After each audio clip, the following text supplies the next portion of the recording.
একটা নিয়ে ওপরে গেলেন, তখন আপনি কি করছিলেন, কোথায় ছিলেন?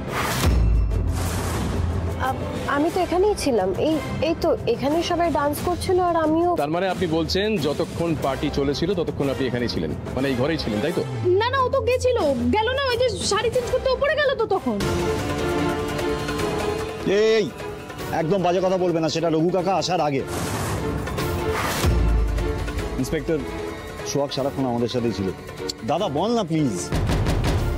হ্যাঁ ঋষি ঠিকই বলছে, আমরা কিন্তু ওনাকে একবারও পার্টি ছেড়ে কোথাও যেতে দেখিনি। বাবা, সে কি শুরু করেছে এগুলো? মানে সোহাগকে গার্ড করার জন্য একেবারে লাফিয়ে পড়ছে।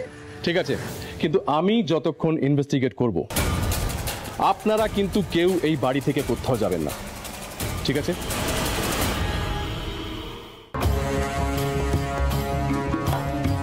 আপনি আপনি কি?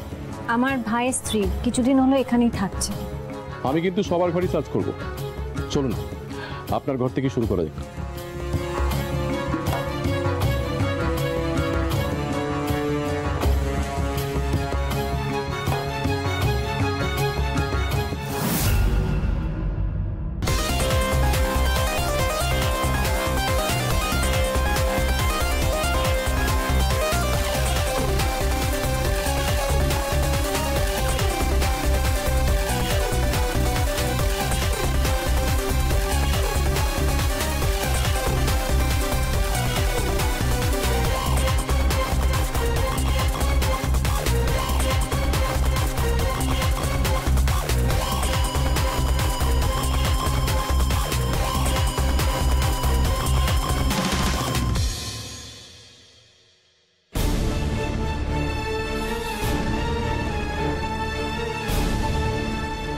সবার ঘরই তো সার্চ করা হয়ে গেছে, শুধু রাইমাদের ঘরটা বাকি আছে।